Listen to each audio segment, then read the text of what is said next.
Imagine this. New York City is spending $387 per day per immigrant, and part of that expenditure goes towards providing free, taxpayer-funded plane and bus tickets to relocate immigrants. The city began restricting shelter stays for immigrant adults to 30 days in September. Now reducing the amount of time adult asylum seekers can stay in the city's shelters from 60 days to just 30.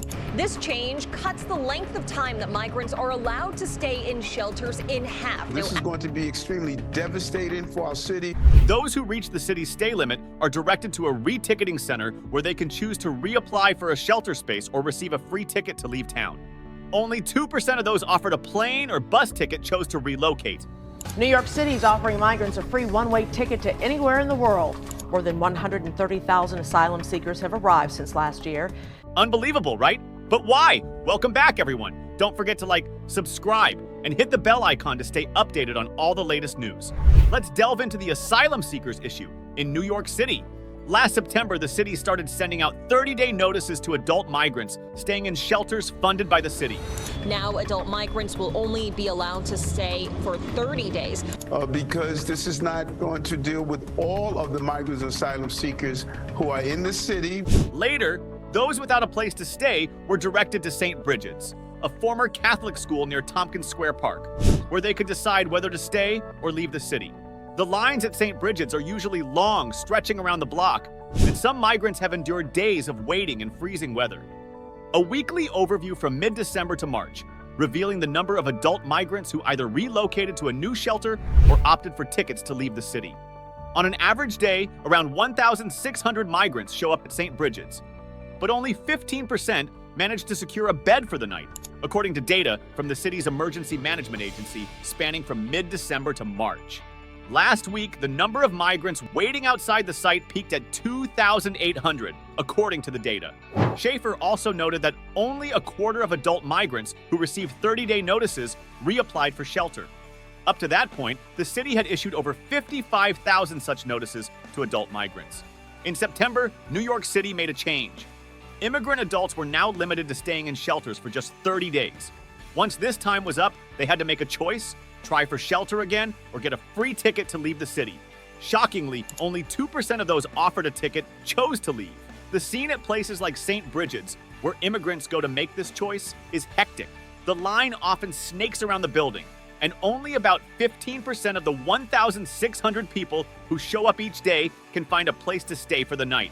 What's more, many of these folks have been here before, between 800 and 2,800 migrants coming back because they couldn't find a bed last time. It's a tough situation. The city's shelters are overflowing, with 80% of immigrants being turned away. Those who can't find a bed end up on a waiting list, hoping for a spot to open up. Joshua Goldfine from the Legal Aid Society thinks the city needs to do more. He believes immigrants need proper help so they can move forward with their lives instead of being pushed out of shelters. On the other hand, Kayla Mamalak, speaking for Mayor Eric Adams, says they're working hard to support immigrants. They're using intensive case management, offering tickets and legal aid to help people move out of shelters and live more independently. But even with all this help, it's tough out there. People leaving the city with these tickets are heading to various places, like other parts of New York, Illinois, Texas, Florida, and more. Mamalak says about 60% of immigrants, roughly 113,000 people, have left the shelter system and are taking steps toward their futures. To stay informed about this ongoing issue and more, subscribe to our channel. Your support ensures we can continue shedding light on important topics like immigrant shelter challenges and fostering a more compassionate community. Join us in making a difference. New Yorkers are experiencing a shift in their attitudes toward the influx of migrants into the city.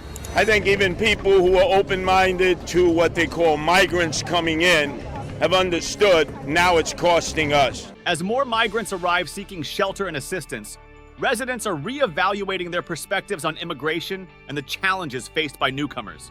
In the past, there may have been skepticism or resistance toward accommodating migrants due to concerns about resources and competition for jobs, housing, and even healthcare. Across public hospitals in New York City over the last year, nearly 30,000 visits by migrants and 300 new babies born to migrant moms. However, recent developments and increased visibility of the struggles faced by migrants have led to a growing sense of empathy and understanding among New Yorkers.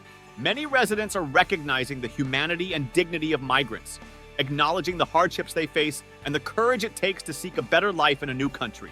This shift in attitude is reflected in increased support for initiatives aimed at providing assistance and resources to migrants, as well as calls for more compassionate and inclusive policies from local authorities. However, alongside this growing empathy, there are also tensions brewing.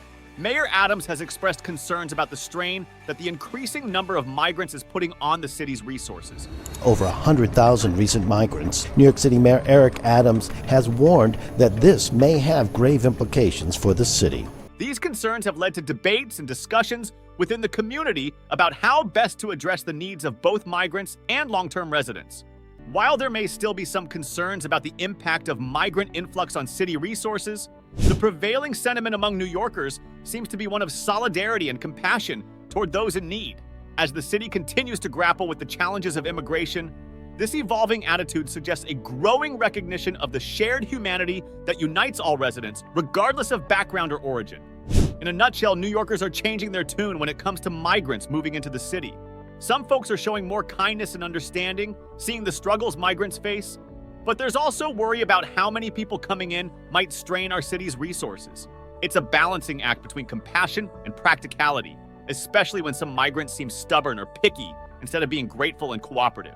To keep up with this important conversation and more, hit that subscribe button. Your support helps us keep the dialogue going and build a more caring community together.